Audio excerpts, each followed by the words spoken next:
This is a market we're going to. Walking in, I really highly suggest you just hold the camera down by your side like it's off. They're very strict about no camera policy. It's so busy. A lot of the parts are remanufactured, recycled. Some are new, some are fake. Replacement batteries and screens for Samsung tablets, backings for Samsung tablets. And then you see back over there, see those big chests of safes over there? All cash. If you want to buy cases for your iPhone to sell like new, you can buy empty boxes. These are just empty boxes they're selling. So this woman is selling iPhone 5Cs. Those are not new, but authentic. They're used and recycled. And the guy here is swapping out parts casually. All the tools you need to repair phones, like the vacuum chambers, the wire cutters to remove the screens, jigs to like hold everything in place and align up the screens, the incessant cracking of packing tape. That's a sign of a deal closed.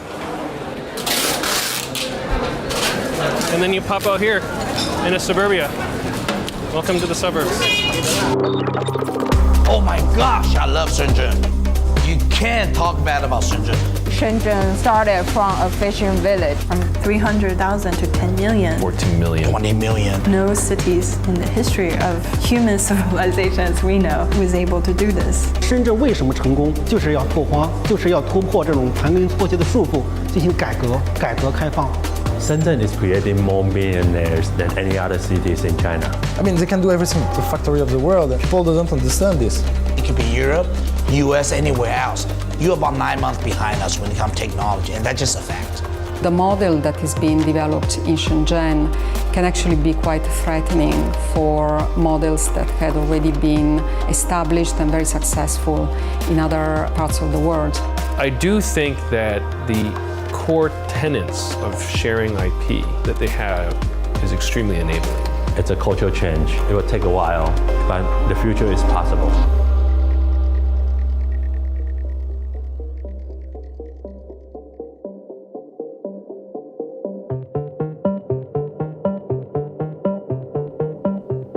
It's not that Silicon Valley got divorced from technology. They're very much about technology. They just kept moving up the stack. And the key thing that drove that, in my opinion, was Moore's Law. Moore's Law is named after Gordon Moore, who was one of the founders of Intel. In like 1960s, he came out with a paper. He predicted that every 2 years, I believe it was, the number of components that could fit in the same piece of silicon would double. And so in 1 year, you could fit 10 transistors in here. 2 years later, it would be like 20, then 40. A decade on, you're talking about like millions and then billions. Imagine you have a printer and you're printing pages and you want to be more efficient. Well, you go from a 12-point font to a 6-point font, fitting twice as many characters on one page, and you're getting twice as much information out of your printer all in one go. And that's literally all Moore's Law has been, is reducing the font size of circuits. In the 70s and 80s, there were many failed research attempts to build parallel computers, right? Computers that were like, the Cray machines and the thinking machines, 60,000 processors, and scale up. And what you found was that if you spent more than 2 years of research time to try and double the performance of your computer, it was by far cheaper just to sit back and wait and let guys like Intel just move Moore's Law ahead and buy the next fastest processor. And so what you found was that actually being in hardware wasn't profitable. And so what really sold products back in the day was features. Well, one of the things you can do with Windows 98 is similar to the web. You can navigate on your hard drive using the backwards and forwards buttons just like you would on the web. The first generation Windows that would come out and a new generation would be so slow, it'd be completely unusable. And then 2 years later, like, oh, it's actually kind of okay. And then 4 years later, it's like zipping along. It's not because Microsoft made it faster. The computers got faster for free. And so people are able to now not have to worry about writing detailed stuff in C code. They could use high-level languages. They're able to use like web pages, and then JavaScript comes along. And with all of that sort of fervor going on and people chasing that innovation, there was no value in soldering parts. There really wasn't. In 1983, worldwide sales of personal computers increased 76%. But last year, the increase was only 19%. And this year, analysts predict that sales growth will slow to about 4%. Losses among the two largest home computer makers through June of this year surpassed $600 million. And that building of stuff had to go to an economy where people were paid a lot less. And what you see is now that Silicon Valley, the whole tech ecosystem is sort of like driven as far as the road goes, and now Moore's Law sort of is ending or ended, and the car is still kind of gliding off the cliff, right? But there's no more road underneath it. and they're like, like computers just aren't getting that much faster anymore. And so now you're seeing people going through a phase of optimization, which is great. But at the same time, people are like, okay, well, how do we differentiate my product, right? Like optimization sucks. That's not a great business model. Because now we have supercomputers in our pocket. Now the question is, what do we do with it, right? And what does that thing in my pocket not already do? And so people are realizing there's niche markets for hardware. We need to have a small accessory. I'm gonna have like my Fitbit, all these little things, my little digital locks, my smart homes, my sensor networks, the IoT sort of stuff coming up. And they say, great, we need to figure out how to build this. And now they're coming back to this ecosystem and being like, oh, you guys know how to solder. We forgot about that. That's really good. Can you help us build these things?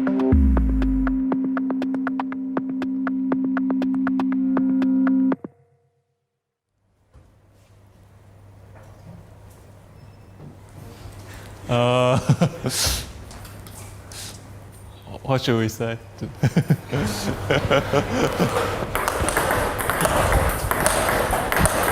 When I was 18, the first time I go to US, I use a trash can and like wood, vacuum cleaner, build the very first ping pong robot. Well, you want a robot that's just like you, but slightly better, so you always feel challenged. I dropped out from university after first year of college. I decided to go for this path. And it's really nice to be in HAX because HAX is the best educator and help you grow. HAX is a hardware accelerator, the world's first hardware accelerator. We take teams that come in with a proven technology and a prototype and help them to get ready for market launch. We provide $100,000. We help them with electrical engineering, design for manufacture, industrial design, mechanical engineering, their market strategy, how they're going to launch, and for that we take 9% equity in the startups. I'm Thomas, co-founder of Rovenso, and at Rovenso we make big robots. We use a kind of spatial joystick. It's usually used in surgery, these things. It's a force feedback joystick. The market that we target is the one of nuclear decommissioning. And what you can see here is a small version of a robot. And now at HAX we are building the very big version. So you can compare the wheel size, that will be something quite huge. The bigger version of the robot will transport a robotic arm to automate some of the part of the decommissioning work. Shenzhen's, as everybody now knows, the hardware capital of the world, right? So this has been our home ever since the start. The reason we come here and take the teams here is because of the ecosystem around, which helps them to build products really fast, and from initial concept all the way up to final product release into the market. Neura is a headphone company. We're making the world's first tunable headphones. They work out how you hear and provide the perfect music for you. So I can show you here the hearing profiles of my colleague Luke and my hearing profile. What you can see is that there is this difference at certain frequencies between the way that Luke is sensitive to that particular note or sound, the way that I'm sensitive to it. What our headphones do is sonically mold the sound and make sure that what we hear is not too bassy, it's not too trebly, it sounds balanced, it sounds even, and it sounds the way that it was recorded. Anybody who's going through research and development, they're better off doing it here because they can get things made so much quicker and so much cheaper. I mean, you try doing something like that in the UK, it'll take you around a month typically to make something which is specialist from an engineering firm. Here you can do it in a couple of days. Let's say we completely design a new robot. We can get it out pretty much in a week. Even if there's 10 parts, we can send it out or we can do it ourselves. So you get 10 3D printers to print at the same time, and you get all the parts, put it together, and just fire. I've never seen any prototyping like that when we were in States. For some of the standard parts, we can order in the morning, and then we get it in the afternoon or the day after. We can get manufactured parts in a few days. In Switzerland, we were planning to do this robot in 9 months, and here we have the opportunity to make it in 3 months. So it's really a race. If you look back through the years, like obviously Shenzhen became a manufacturing hub very, very quickly, and not that long ago was literally rice paddies. Academic-wise and in popular media, it's usually summarized in one sentence, which is that Shenzhen was a small sleeping fishing village, and then because it was designated as a special economic zone, it became a metropolis overnight. That singular sentence is what I'm trying to demystify through my work. Today, exactly how many people live in Shenzhen is a mystery. The number 10 million is used more as a reference. So from 300,000 to 10 million, this population grows. No cities in the history of human civilization as we know that was able to do this.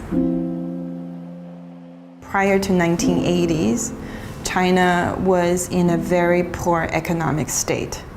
There was a stagnation of industry, there was a planned economy, no one was allowed to own business. It was a very poor country.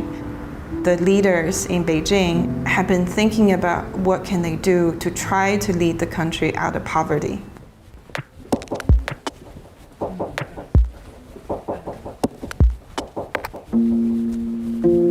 当时的这个整个的大陆这边的经济受这种极左思想的束缚，整个经济陷入这种困顿状态。这张图呢，就是反映了当时77年的时候，深圳这个地区和香港那边的这个居民收入的一个对比，差了很多，有10倍的差距。这个人民生活越来越差。这个呢，就是很有名的这一句话，就是邓小平在他来调研的时候说呢，这是政策有问题，不是部队能管得了的，所以我们要调整这个政策，才实行了改革开放。They set up the 4 special economic zones, each of them next to a already developed economy. The ambition was simply what can the country do to generate jobs, to generate economy, to feed the people. Essentially, it was a very actually modest intention. Under the planned economy, there was a social safety net. Every person was rationed with food coupons, clothing coupons, electricity coupons. It was only in Shenzhen you can buy a piece of bread with money. To be willing to come to Shenzhen, to the special economic zone, to try to create something else. It attracted people who wanted to have more freedom. 这张照片呢是当时的一个工厂华强那个南洋电子厂。这张照片好，就是当时的工人正好要去上班这个就是当时人民生活面貌的一个反应因为深圳人民对邓小平的感情很深没有小平就没有深圳。当时92年，小平又一次来深圳视察所住的那个宾馆的房间的情况。这一台是深圳的第一台 ATM 机，你把它钱塞进去，马上会出来一个金额你把那个钱整理好之后呢，写一张条多少钱，塞到这个窗口里面去，后台人员给你处理。它并不是说像现在，当时赋予的它的使命呢，就是技术、知识、对外政策的窗口我们要引进国外的先进的知识和理念所以就是说，在深圳这边先试验成功了，再向这个全国来推广。这是小平说的“摸着石头过河”这个石头就是深圳。What to me was remarkable about Shenzhen is that even the planners themselves would tell you that the city evolved in a way much bigger and faster than they would have predicted. I think it's overly generalized to think that Shenzhen was nothing and then with this set up special economic zone suddenly it became a city. It didn't. There is something else that's not answered simply by top-down planning.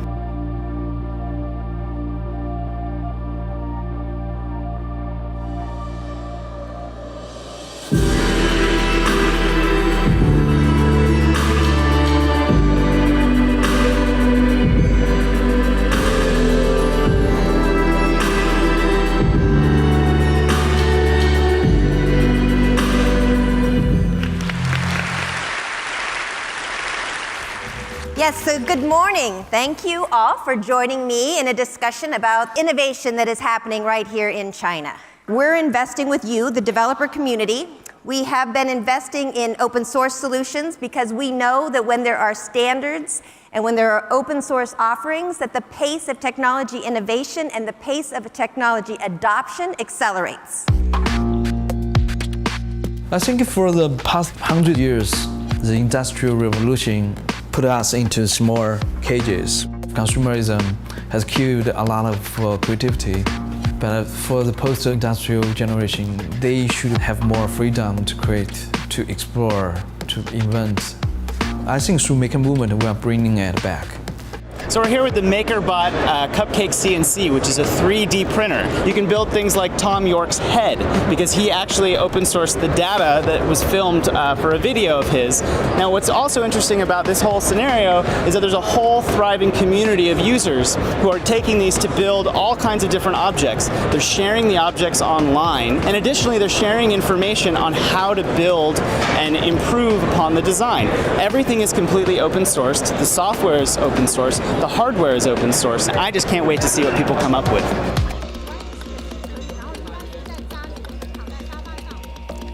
I think the recent emergence of the maker movement pretty much started around 2003, 2004 in the US. Laser cutting and 3D printing is helping people to be able to build stuff and actually build it for fun rather than just having business purpose.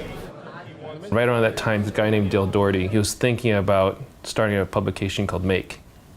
Before Make came out, the only word we had was a hacker, right? And I think he didn't want to call the magazine Hack because it had a really negative connotation at the time. And Make was sort of the thing you would type to compile a program, so it would resonate well with programmers. And Maker was like sort of the demonym of people who would read the magazine.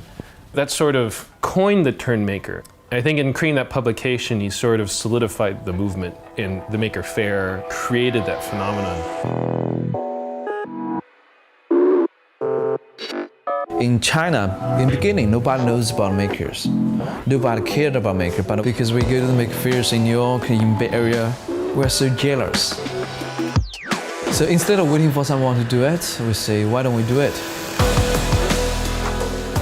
When they told me they were going to bring the first Maker Faire here, I was like, how do you have a Maker Faire in an area where people don't make for a recreational thing, they do it for a job, right? You know, because making in the West is something that you're using to remind people who are in service economies that there's a thing called manufacturing, right? When you have a manufacturing economy, you want to remind them that there's manufacturing, it seems weird. And what I realized is that actually China's middle class is the size of the entire United States population. So even if a small section of Chinese people had risen to the upper middle class, it's big enough to create a movement in China itself compared to the United States scale of making. We don't know if it's going to be successful or not. The first year we have over 60 makers, and last year we have over 200 makers. It's a huge number.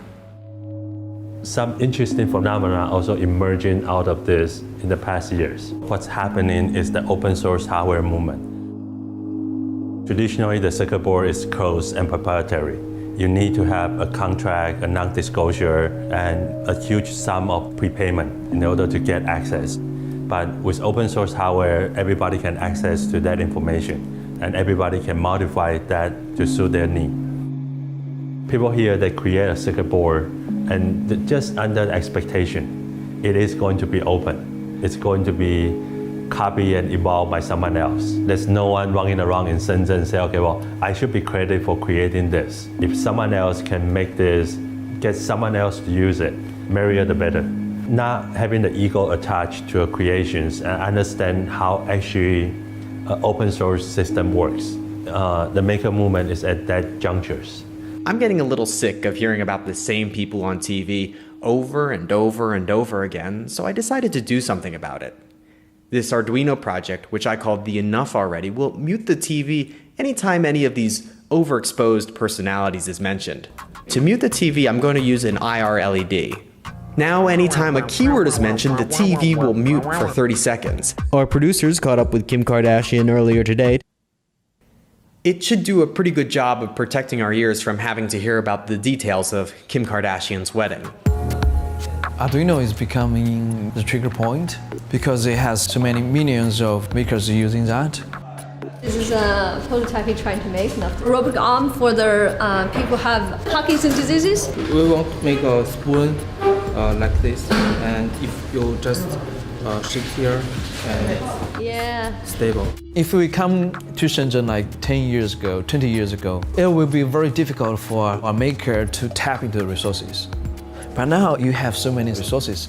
It's in the middle of a reforming. So the big company, especially the silicon providers like Intel, like Atmel, like TI, they look at that, oh, we have new customers. We have new possibility for new future applications of our technologies. So they make their own controller board, like Edison, like Curie. So they want to tap into the early stage of the development of the applications. Now this board is based on the Intel technology. It's a tiny dual-core computer system. It has Wi-Fi, Bluetooth, and it runs a Linux operating system on it. I think part of the reason Intel is having to sort of turn that way, they know their roadmap as well as anyone else does. They kind of define Moore's law, and they saw the bridge go out from underneath them before anyone else did. They managed to drive technology like this, and then the other foundries like TSMC and UMC have always trailed behind, but now they're slowing down, everyone's catching up. They're like, oh God, we're looking for air and trying to find a place to move. And so they've struggled to keep up with the phenomenon they created. They haven't made headway into mobile, and those are the most ubiquitous computer today. They're missing out on a huge market opportunity. And so to the extent that they're trying to figure out how to adapt their innovation model to something more flexible, and so they really want to make sure the Intel brand is in front of the youth to make sure that they remember that Intel is actually like a thing that they want to design with later on, and not just, you know, something out of reach. We have tried to introduce it to 9 years old.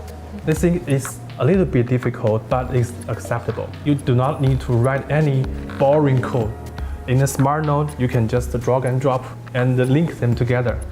What they're doing is they're learning how to code on a computer, translate that into hardware, and they'll build a project on our laser cutter or our 3D printer for something to accept a stimulus, light, motion, or sound, and then output some result. Last year, one kid built a key reminder for his mom so that when she left the house, a motion sensor would pick up her movement and say, hey, don't forget the key. And it's kind of funny to hear that an 8-year-old will know whether he wants to be doing mechanical circuits or just a purely software experience. So that's entry level, and then we give them more systematic introductions how to build up the skills. Off you go, you can use the makerspace to create whatever you want. You are genius, you are young inventors. I've seen some great examples of open source hardware being used to actually make a difference and create a better world. The difficulty is monetizing that, because I do believe that business solves a lot of the world's problems, and people need to be able to make money. If you're providing value to the world, which is making the world a better place, then there should be compensation for that. In 2010, I started the first makerspace in China called Shenzhen. I got invited a lot to give a talk about open source hardware. The first question always come up from people's mind is, well, how do you protect your intellectual property, and how can you make money if you don't protect your intellectual property? I got that question in Shanghai, I got that question in Beijing, I got that question everywhere I go. But when I give the same talk in Shenzhen, the reaction I got is, so what's new about this? We've been making money on this for 20 years.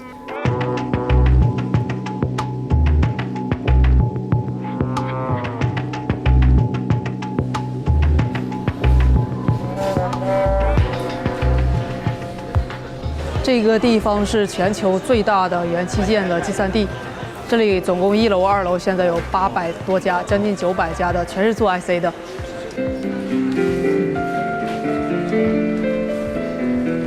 The reason we're here in Huaqiang Bay is literally because of the electronics markets. You know, it's a fantastic resource of all different possible components and different devices which can kind of be Frankenstein together to make prototypes by the teams. It's a source of inspiration. It's a source of discovery of new products that could potentially be taken to the West. And I see every month a different invention down there. 9 times out of 10 they're probably not going to make it to the West, but some of them do. 这一个是很能代表华强北的创新模式的，就是你既可以用来给手机充电，又可以用来暖手。这一款产品呢，是刚好是我们学校的一个人发明的。它就是这个东西要装在羽毛球托下面，就是你打球的时候，它会给你记录数据，你的力度，还有你的今天挥了多少次拍。You can get a little bit of a feel here, what's even upstream of what's going to hit the tack in the United States. You see a couple things popping up here or there. A little shop will pop out of nowhere selling these things you hadn't heard of before. Like the hoverboards were here a couple of years before they hit the United States. And then you eventually sort of see them hit the States and other countries. 这里就是最具华强北特色的地方，这里都是一个一个的小创业者，但是他们做的东西全是全球最新的，而且出货量很大的东西。这个是一个3D 眼镜，3D 手机壳，拿过来之后，这里就是 3D 效果的电影。There's a number of different ways to sort of look at the market.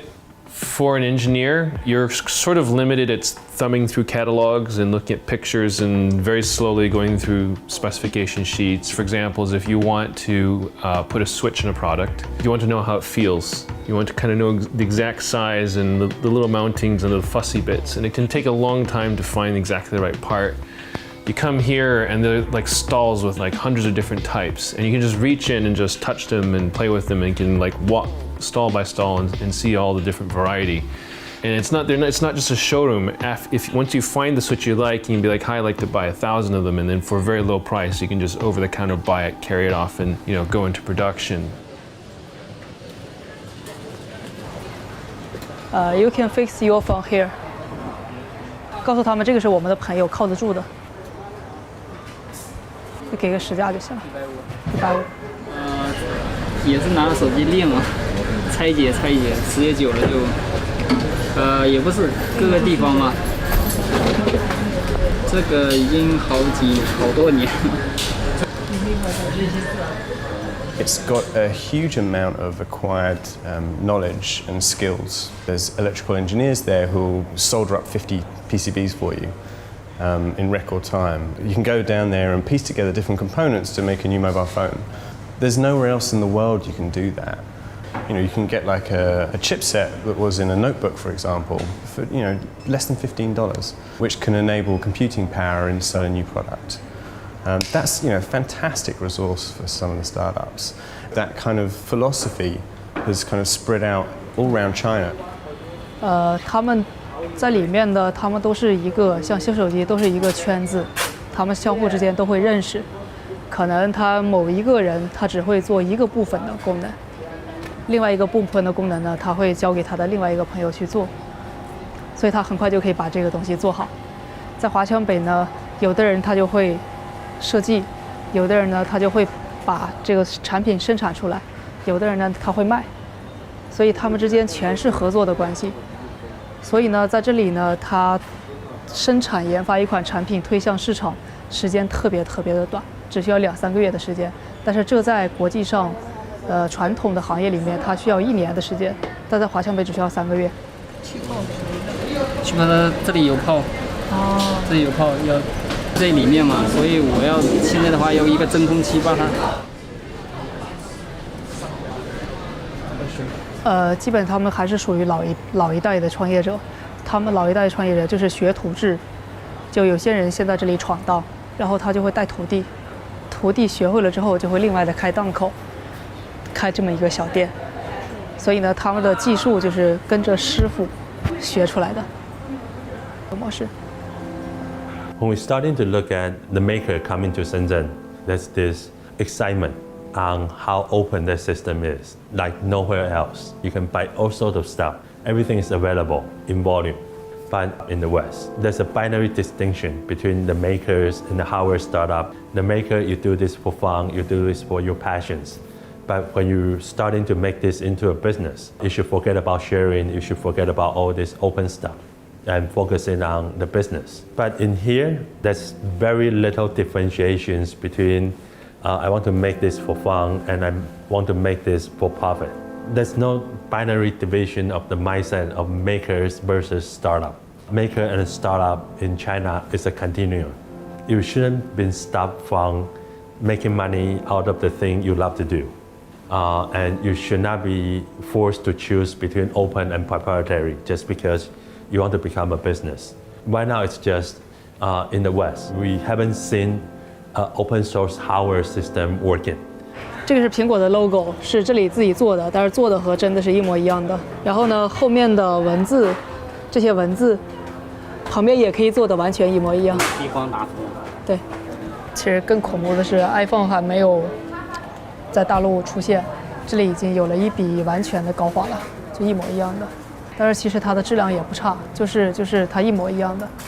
iPhone 是7000多是吧？但其实呢，在1:1的纯高仿只要1000块。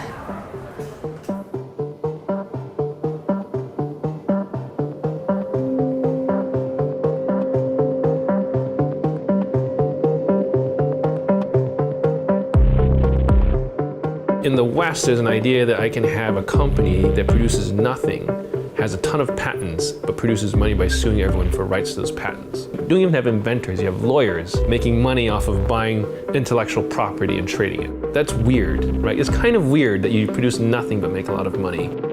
The idea that you can take an idea in a world that's this big and say exactly one person owns the right to it globally, like Apple has the right to the phone with rounded rectangles. They're the only people who can produce that. Really? Like, seriously? This is the world we're going to live in? Like, we just give people monopolies through the IP system for 20 years for stupid ideas because they were first to file. That made sense back in the day when there were fewer people, less innovators, a less connected world. Now we have like this network of people where like we're empowered to do our things and we can almost trade our creativity. And China's ecosystem is this network ecosystem of an idea for an idea. Like let's trade. You know, you realize your place in the ecosystem is I need other people around me. You can't be a dick to like all the other guys around you just because you have the patent monopoly on this thing. Someday you're going to be on the bottom side of the chain and you're going to need other people's help. And so you build networks of collaborations with people by sharing in this open source philosophy.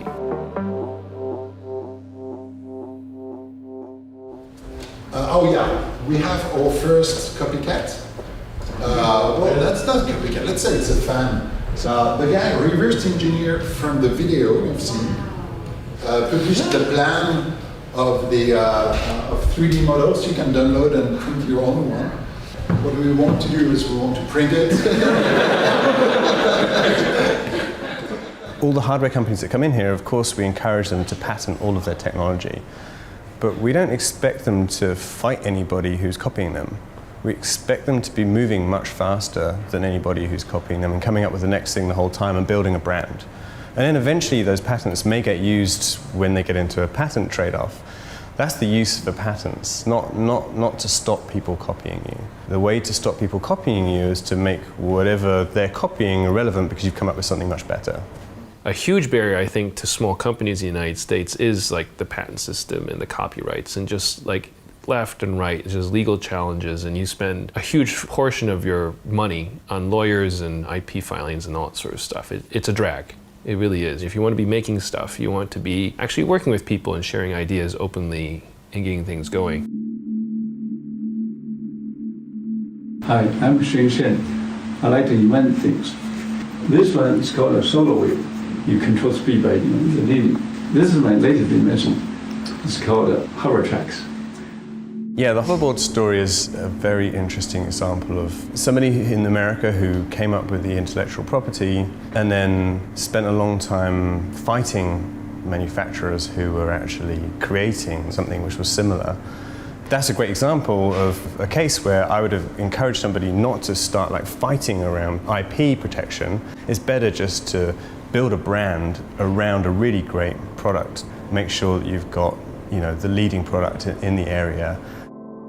This is really the first time we have a technology product which become widely popular, which become a cultural icon, but we don't have a name for it. It just emerged. More people come in, evolve it, tweak it, evolve it, tweak it.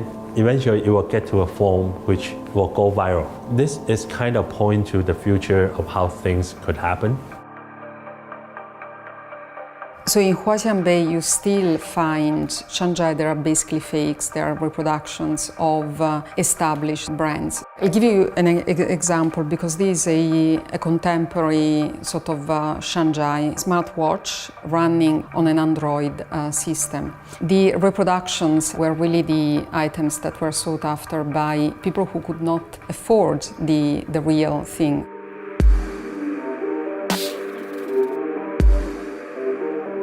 My understanding is that the early Shanzhai were people who worked for the bigger corporations here, like Nokia, Motorola, Foxconn, and they were some very smart engineers who got sick of the management and are like, look, I can build a phone cheaper, better, faster than these guys can. I understand why they have all this process. I can make it for half the price if we just cut the fat. And they would quit, talk to their friends who they knew were all this upstream suppliers, and they would get together parts and they would build, what were effectively, copycat phones. The key innovations, they're able to do it at much, much lower cost. Just, learning how to walk before they could run, essentially. The most similar things to the ideas of Shanzhai in the West is the idea of Robin Hood. They try to empower the poor with the latest advancement in technology. Shanzhai and the maker movement and the startups, they are very alike. They are very much share the same spirit. Even though they are not from big companies, they feel powerful.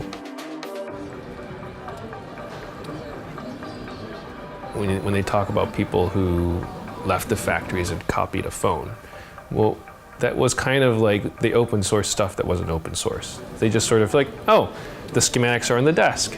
I will conveniently help myself to them, make a photocopy, and then leave the factory with them, right? Was that stealing or was that open source, right? In the West, it's called theft, right? Out here, it's called sharing. This is one of the devices that was a haul from the market. And you can see it has a number of markings on it. This one was the higher grade version. It was 70, 80 bucks US. But when you power it on, you see that it's running a very well-skinned flavor of Android. Iconography is actually pretty good. And then the great thing is this one sports 2 SIM cards, replaceable memory card, and a replaceable battery, and it comes with 2 batteries, which is actually a feature that many local people really want to have. They're unhappy about A, having no memory card slot, and B, having not a replaceable battery. The companies were able to access very easily the 2 basic components that you need to make a phone. One is the Gumban, which is basically a printed circuit board, and the other one is the Gummo, which is basically the shell. So there were companies specializing in making Gumban and Gummo that had slots for those printed circuit boards that were very easily accessible by companies. People from the West who are used to sort of month-long development cycles, I'm like, how did I do this? This is amazing. Like, this capability came out of nowhere overnight, but actually it's been honed over like a decade or 2 out of those roots of people, coming out of the big factories and figuring this all out themselves. Shanzhai is something that is still going on now, but it is a very small percentage of what is produced in the market. There is a very strong emerging middle class in China that has the purchase power to afford original items that may be more expensive than the reproductions. It is not possible to target new markets just with imitating the established brands. There is a limit to what can be achieved in that sense. Once they kind of got in a position where they could now build a copy of a phone pretty well, they can now start innovating. They'll take like an Android phone and an iPhone and mash them together and come up with this weird thing that is pretty cool and is different in some way. If you go in the market in Huaxianbei, you will find that many people distributing this type of advertisements for companies that are called white brand companies. They will make it for you, assembling various different components, and then you can add your own brand, your own name, or whatever you want, and distribute it as your own item. Yeah, these are all white label ideas. It's an empty sample, and all of these are different empty samples. So they can go ahead and build it for you on the spot and then order, I don't know, however many you want. And later on, you can actually ask them to go ahead and put your graphic on the front, for example, or maybe, these logos over here. In the West, our kind of philosophy is, we come up with something really fantastically new that nobody's done before, become the market leader, and we're really successful. The Chinese mentality is slightly different. They look at something that's already on the market, and then they create a much better version of it much quicker. It's not copying, it's evolution of product, which becomes much better than what was out there before. We grabbed another one on the market there. Looks like a smartwatch, but you'll notice that it only has a single button, and the graphics are made for children. So this is a phone plus GPS module that you can use to sort of report a kid's location. If the kid is in trouble, they can dial their parents. You can see it has like SOS call features. I would bet that probably 80 to 90% of the design material in here is borrowed from other vendors who've used these previously in other smartwatch designs. But people are sharing the IP. The guy who probably shared the IP to them was someone who could sell them chips or motherboards or circuit boards. And so there was some factory backing up that sharing process. They want people to use these things. And that lets these guys try. Like there's many models of this. In fact, when we were buying this, the woman next to us was asking for these and then left it on the table. She said, this one's too thick. Let's go find one that's thinner than this one over here. They probably have less features or less battery life or whatever it is, but the market here can build these different variants and service it because of the phenomenal ecosystem.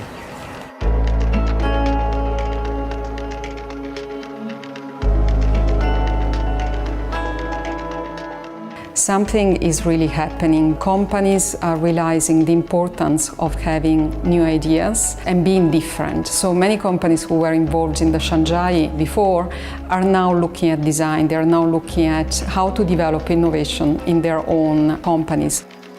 The model that is being developed in Shenzhen can actually be quite threatening in other parts of the world. And it's not surprising that many American companies are now looking at models that are developed in China to see how they can adjust themselves. 梦想让世界不断改变，科技让梦想成为现实。我们创造性地提出了独特的 OPM 商业模式，通过自主的原创设计，为客户提供差异化产品的整体解决方案，打造创新、速度与价值三大核心竞争力。梦想在哪里，未来就在哪里。那么 OPM 就是原创产品策划设计一站式的一个提供商。相对于传统的 OEM、ODM， 我们有什么优势呢？首先，我们有一个产品的产权，像这面展示台上展示的笔记本电脑、平板电脑，就是我们运用 OPM 这种商业模式打造出来的。So those are some of the products that we make. This is President Obama wearing my headphone with my business partner Mitch Richmond. These people has been here, Akon, What I Am. The Justice picture, my partner Venus Brown. This year is signed by Venus Brown, What I Am. I forgot who signed this. There's somebody famous, I forgot.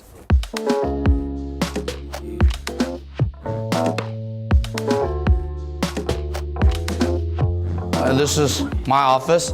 Hi. And that's something I can't live without is my cigar. Like, I can't do shit without my cigar. Sorry, I just cussed. We are not your traditional, like a manufacturer, right? Which is, give me a product to manufacture. We manufacture stuff like a Monster and all that. A Harman Kardon, Creative, Altec Lancy, JBL, all the biggest industry. We actually dominate anywhere between 8 to 12% of the US market on the audio side. But what we're doing so different is we have our own design house. We're able to create some really cool, incredible product. So here's like a design house, some inspiration about what we can do. We have like some instruments, 3D printing, rapid prototyping. This team is designing some characters in 3D. This is a game. It's interactive learning. In China, a lot of factories are very traditional. So this is also very a new model. The CEO, he tried to break this model, and since 2005, they are producing now for 45 brands, mostly international and mostly in US. 通过这个时光隧道呢，我们就来到了未来2030年的一个智慧之家。首先我们看到的是未来的一个智慧冰箱，并且可以看到冰箱里内容物的一个营养价值、产地、生产日期，保障食物的安全。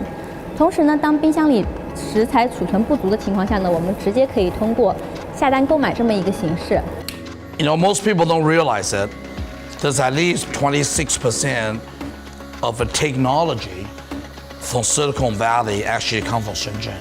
So what they do is they hire kind of like a headhunter, so to speak, because there's so much innovation. We are about minimum of 8 months to a year advanced when it comes to technology. For example, we have this incredible bed. You can sleep on there.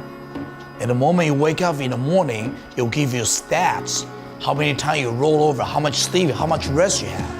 And then also can read your blood pressure, can kind of tell you if you have any problem to be identified. And this is technology existing already today, and we've done this almost 2 years ago. 那么我们的未来洗漱机，它会根据人脸识别技术，识别出我们喜欢哪一类的新闻，并且它还会给我们进行一个个人日程的提醒，以及一个温度的提醒，提醒我们每天应该怎么样穿衣服。We say like 25% of innovation created in Shenzhen are by the American. They buy it, they go to US, and then they sell it here 100 times more expensive. China feel a little bit bored, I think, about this business model. We made it here, but all the credit is for somebody else. 叮咚叮咚，深圳天气。深圳今天白天到夜间阵雨，温度28摄氏度至23摄氏度。叮咚叮咚，持续风向。暂停播放。已暂停。His name is 叮咚。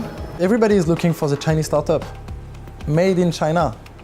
Want the proof to show to the world, like, look, we innovate.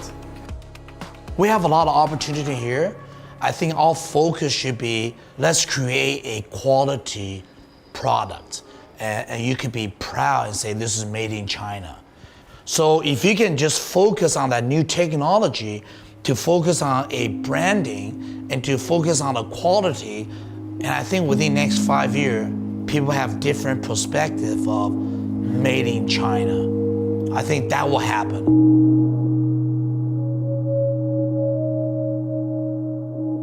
送人玫瑰手有余香，这是深圳义工联的一个口号，就是深圳啊，这个做义工啊，这个有时间了做义工啊，有事儿了找义工啊，成功就是要拓荒，就是要突破这种盘根错节的束缚，进行改革开放。所以刚开始的时候，深圳的工业这个档次和水平是比较低的，这是刚开始办工业。经过了20多年的发展呢，深圳逐渐的面临了这种土地、资源、人口和环境方面的这个叫前有追兵啊，这个前有标兵后有追兵啊这种形式，深圳被抛弃了。而深圳怎样才能继续引领经济发展呢？创新。What has happened in Shenzhen within 35 years of time, its uniqueness is fading because those same innovations, say policy innovation or industry innovation, now it's everywhere in China. So it doesn't have that edge of being the only one or even the first one anymore. It's kind of a catch-22, right? It recognizes what it's been able to achieve, but it's also inherent, like, how are you going to make it better?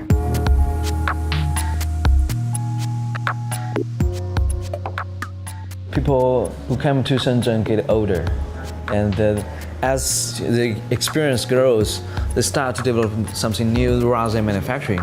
They become engineers, they become brands. Meanwhile, the government is pushing out manufacturing to the outer of Shenzhen.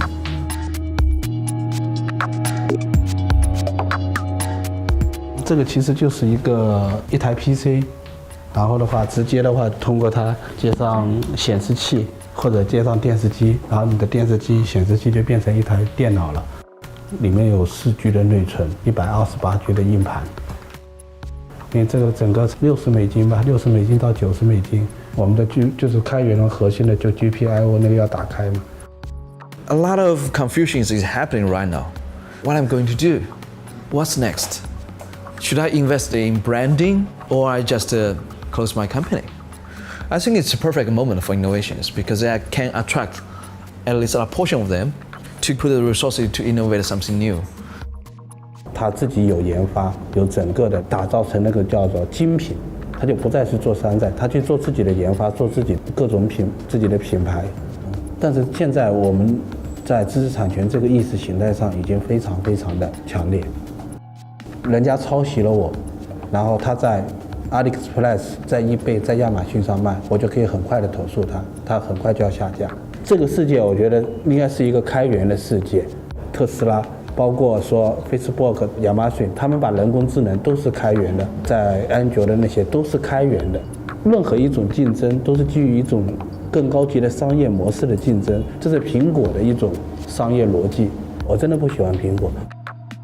I've seen a change in the way that innovation in China happens. There's a fantastic number of Chinese startups that are doing really good products. Chinese startups are getting better. Because they want to learn from Europe. If you go to a conference with innovation speakers from France or from Germany or from England or whatever, most of the people will be Chinese in the room. They want to learn. 我从小的话，我从最基层做起，就尤其是这样深圳的这些做山寨的群体。以前的话，中国打压山寨，政府打压山寨，然后国外的人看不起山寨，那是很多年以前。如今，我觉得创客跟山寨原理是一样的。 其实山寨不是说一个仿制，山寨是一种精神。山寨是一种精神，草根崛起的奋斗精神，在我看来，我认为是在中国最有创造力、最有潜力。 In the past 20 years, everybody who wants to make it a Silicon Valley has to go through this very tight and small selection process by a small group of people who are the venture capitalists. Young white males between 20 to 30, controlling how technology will be developed, how technology will be applied, and how technology will be available to the general public. That is the very definition of control economy. They're ready to have like these massive settlement fights and epic legal battles that go all the way to the Supreme Court and stuff like that. If everyone were like, actually, we all do a good job. Let's just work and try to figure out how to innovate. But it's a matter of getting critical mass of people to buy into it. Without a big brand dictating what kind of feature we can have, the Shanzhai system is catering to everybody's need. It's not a small group of people who determine what gets developed, when, and how. Right now, we are still at the very early stage of this open source hardware movement. If we trace back to the late 90s, the open source software just got started. I mean, Bill Gates was speaking publicly about how open source is communism and it will destroy the software industry. And hey, today Microsoft is one of the most supporters of open source and even opened up the entire Windows 10. If the history of open source software is used as a benchmark, we are pretty much 5 years away from this being discussed in mainstream. It's a mindset change, but the future is possible. They talk about, China's authoritarian, there's strong rules and all this sorts of stuff. People here have developed a way to coexist with the rule of law and the way life needs to run. They sort of look the other way at the right times, I think, when things need to happen. This is how we've managed to make sure that everyone gets fairly compensated, everyone's fairly rewarded, and it works through this system. Another thing to be clear is that authoritarian doesn't mean evil, right? It's just that there's one authority. I mean, the Communist Party knows as well as anyone else that they have to keep the people happy. They're not just going to kick people around because they want to and they want to be trivial and small about it. So they try really hard to put economic policy in place that brings prosperity. One of the things that the government has said is we need a service economy that's tech-oriented and we need to get more young people interested in this, the maker movement. We want to graft that into our system and hopefully inspire another generation of young people to want to become hardworking factory owners and employers and innovators like their parents were. And now there's even little maker spaces in cafes and innovation labs popping up left and right. 这个呢，就是通过这个输入，这个输入什么意思呢？你把它遮了光之后，它这里就会带动这里，这里呢是一个录音的按键，就是你可以按着这里，比如说欢迎大家来创发咖啡，欢迎大家来创发咖啡。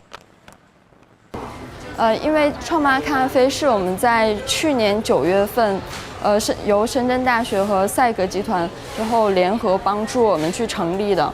之后呢，那我们开业的那天的照片是因为在2015年那个李克强总理提出了一个概念，叫做全民创业万众创新。那去年呢，政府在扶持创客项目这一块就投入了据说9.3个亿。如果深圳和国外比的话，第一，政府大力支撑，这是可能是目前只有中国政府能做得到了。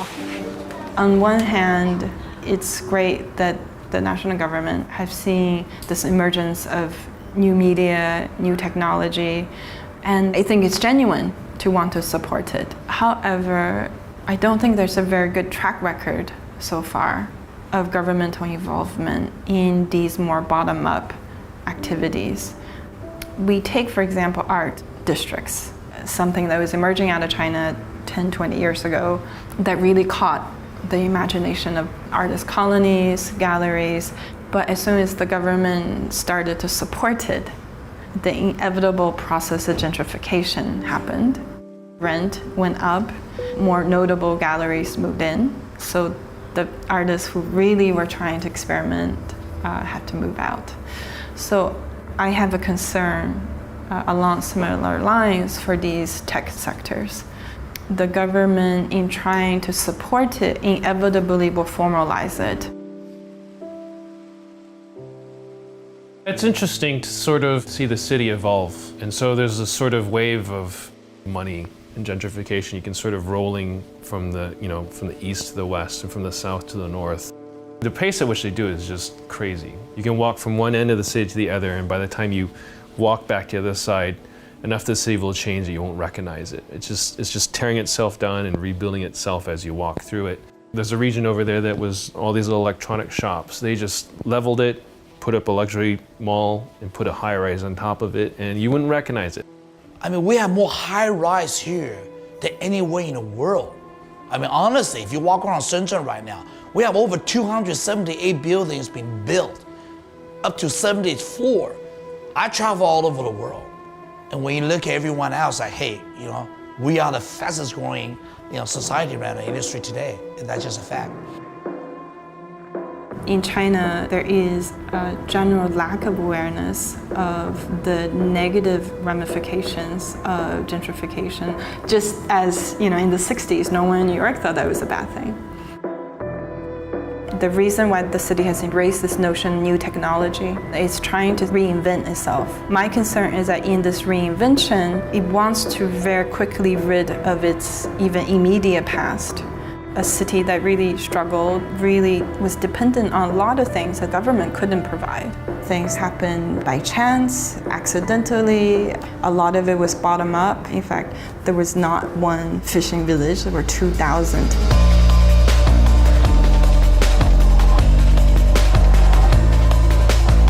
These villages have evolved along with the city. They have taken up very important roles in providing housing, providing a certain social structure, jobs, a certain stability to the city that was not planned. It simply evolved with the formal city. I would liken it more like sort of the bacterial colonies in a petri dish. Eventually, you grow a lawn of bacteria across it. All the communities become interconnected. But that's sort of the natural growth curve.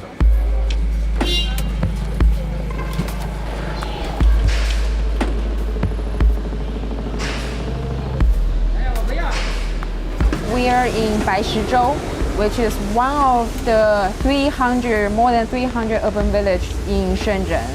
And here, no matter what, you don't need to go anywhere and you can find everything here. That's the amazing part of this. It provides everything you need for a community. When the government designated Shenzhen as a special economic zone, they left patches of land for the villagers themselves to build homes.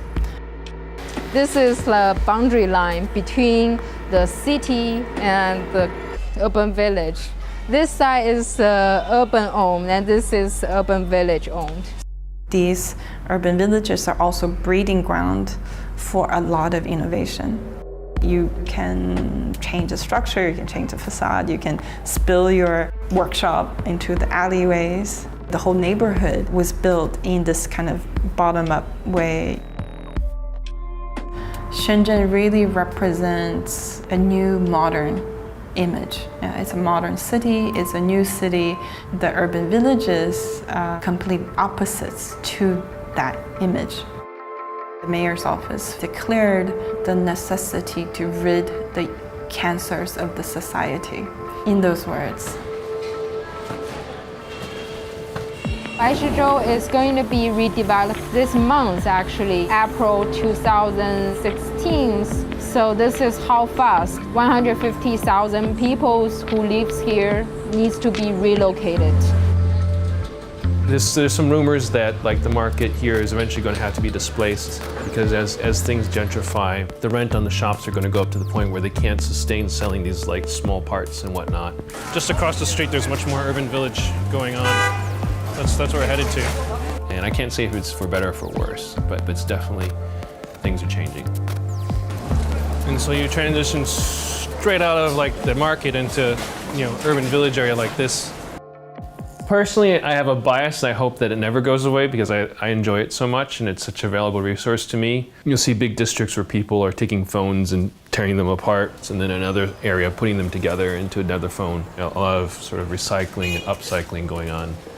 So you can see down there's a person there with what looks like a pile of trash, but if you look closely, it's just that they're going through mobile phones and stripping out parts from them. It's like shucking corn almost.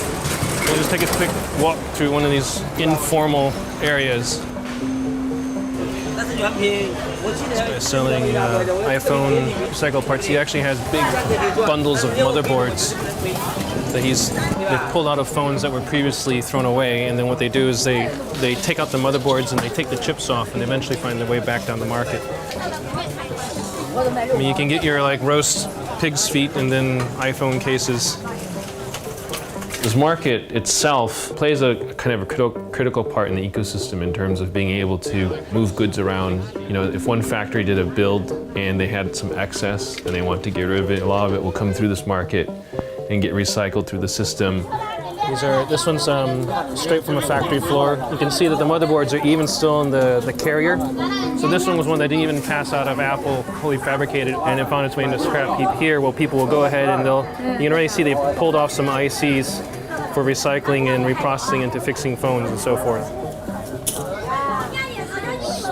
Oh, and here's these here are blank motherboards. And the interesting thing about this, you see no solder on it at all. They still have a gold color, which means that there's been no processing of the board at all. It's straight virgin boards from the facility. If you're gonna move on, we're getting a crowd. I can get plenty of useful stuff for a fraction of the price that you would have to, even in the markets, on the main street. That's the stuff that's going away. But those guys will innovate no matter what. They innovated despite the government, right? They'll be there, they'll keep walking, and they may have cut a path that looked interesting, and that path is now being paved into the road. They'll cut another path. You've never had a fox run over by a steamroller when they're putting a road over a forest. The fox knows how to move away, right? It can run and find another place. And as long as there's continues to be green fields for these people to go to, I think things will be okay. And demilitarizing the Western IP ecosystem would be great, right? I think that's something we can do, right? But it's just as hard as bringing us back from the brink of the Cold War. Everyone has to sort of ease off, universally agree that we need to have a new paradigm. And I think one of the problems in doing that is that the militarization of IP has really benefited the big companies. And if they back off their stance of having huge caches of IP to nuke the little companies that come up, they're threatened by innovation. And so instead of seeing this openness come out, you're seeing exactly the opposite. You're seeing the system calcify.